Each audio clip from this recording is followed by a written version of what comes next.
So many talented people have fallen into ruin simply because they surrounded themselves with the wrong people. Loretta Swit, two-time Emmy Award winner, is not such a person. She is one of the best examples of an individual who found success by forming the right connections and maintaining the right relationships. But how was she able to keep her head above the usual Hollywood pressure to go astray? How was her childhood and love life? And what is she up to now? In this video, we go through the life of one of the most iconic actresses in TV history while showing you some of her rare photos. On November 4th, 1937, Loretta was born in Passaic, New Jersey. Her parents, Lester Swit and Nellie Kasak, were both of Polish origin. When Loretta was a child, they struggled to make ends meet. As such, they had to work harder than normal just to make sure their children could lead normal lives. To that end, Loretta's dad, Lester, worked two jobs, one as a salesman and the other as a furniture upholsterer. Growing up in New Jersey, Loretta's parents were concerned about her moral upbringing. As such, they kept her very close to the Holy Rosary Roman Catholic Church. While there, Loretta got involved with the Holy Rosary Girl Scout troop. It was her experiences with this group, as well as parental influence, that ensured that she developed such a strong work ethic even at such a young age. Growing into her teenage years, Loretta did not stray from her Catholic education. She attended Pope Pius X High School, where she continued to work hard. Due to her good looks and athleticism, she joined the cheerleading team. However, she was not always on the sidelines and managed to captain her school's women's basketball team. But even in the face of all these responsibilities, Loretta had a latent passion that was slowly waking up. She was beginning to realize her interest in theater and wake her talent for acting. Bit by bit, Loretta began to partake in high school theatrical productions. This was the first step on her long and illustrious career as an actress. After high school, Loretta Swit was scouted by the Katharine Gibbs College for Higher Learning. This was a prestigious for-profit organization that concerned itself with shaping the lives of girls from socialite backgrounds. Of course, Loretta was not of such a background. However, due to her impressive high school portfolio, she was accepted into the school.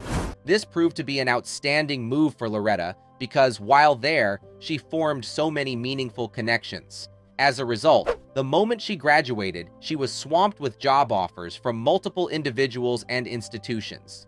She worked as a stenographer in New Jersey, a clerk for the American Rocket Society in New York, and as a secretary to the UN ambassador from Ghana. On top of all this, she also worked as the personal secretary for Elsa Maxwell, and this was perhaps the most important connection she made at the time.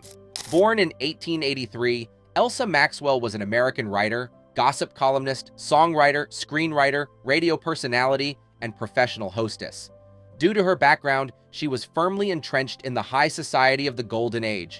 She was also friends with many royals from different countries. Her lavish parties were once the talk of the town. As a result, she had so many important connections, some of which she linked to Loretta. She also taught Loretta how to carry herself in the midst of socialites. This was a skill that came in handy later in her career. After all this, Loretta wanted to take her showbiz career very seriously. To that end, she decided she needed formal training. Knowing she did not have money to attend ballet school, she got her classmate Elizabeth Parent Barber to help her. Elizabeth was a member of the American Rocket Society. She was also a student at the prestigious New York School of Ballet. While undergoing dancing lessons, Loretta also sought to develop her voice. She was admitted into the prestigious American Academy of Dramatic Arts, located in New York City. While there, her voice matured, making her a singer worthy of the biggest stages in the world. With all this formal and informal education, Loretta was generally happy with the direction her life was going in. However, she still was not satisfied. With regard to acting, she had made very little strides since the days of her high school theatrical performances. As a result, she confronted Gene Frankel, one of the most influential drama teachers in the off-Broadway scene, and convinced him to take her up as a student. Loretta's time with Gene was very creatively fulfilling. Studying under him, she blossomed into a very fine actress. Their relationship carried on long after she graduated. She even returned to his school as a guest teacher more than a couple of times. In 1961, when Loretta was only 24 years old, she finally felt ready to take on the world of showbiz. This being the case, She made her first off-Broadway appearance in a play titled An Enemy of the People, which was a production of the Actors Playhouse. Not long after that, she earned another role in a play titled The Balcony, created by the prestigious French writer Jean Genet.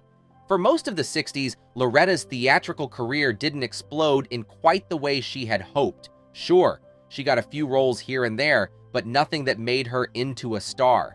In 1967, while acting in a play with old Hollywood stars Don Rickles and Ernest Borgnine, Loretta had a realization. If she wanted to make it big, then she needed to leave New York and head west. If she wanted to be a star, then she needed to go to Hollywood. And so, in 1969, right when the movie industry was undergoing significant change, Loretta Swit arrived in Hollywood. Then, all at once, all the hard work she had put in started to pay off. Obviously, Loretta Swit did not become an overnight sensation, but while her success was slow, it was steady.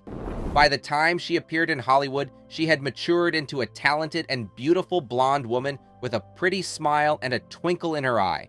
Producers loved her, directors loved her, and most importantly, audiences loved her.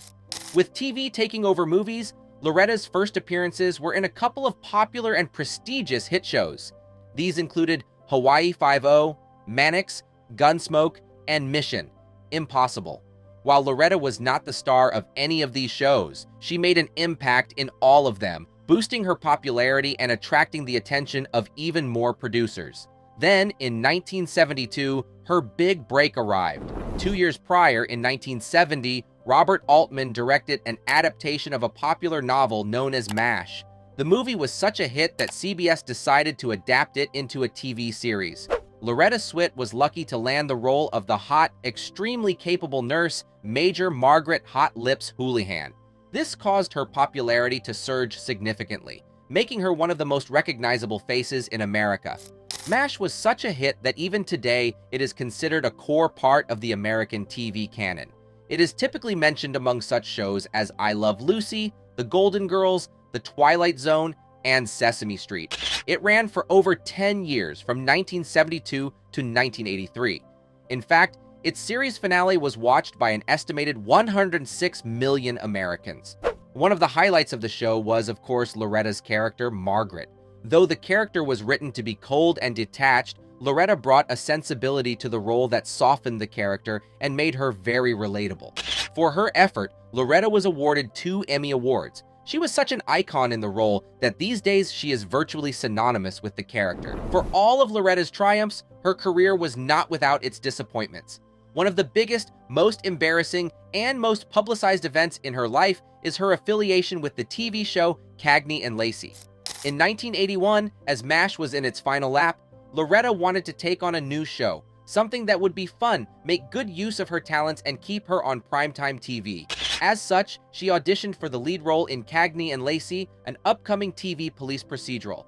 She also proceeded to star in the pilot, in which she shined. However, when CBS gave the show a green light, Loretta was not invited to play the role of the Cagney character.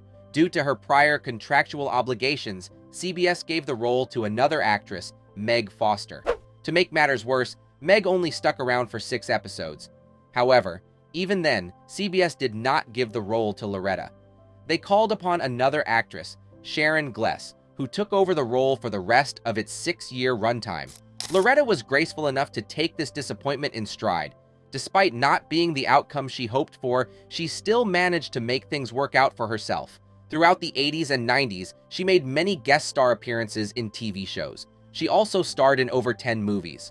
Her first love being the theatrical stage, Loretta did not give up this passion completely. She made a number of theatrical appearances in her later years.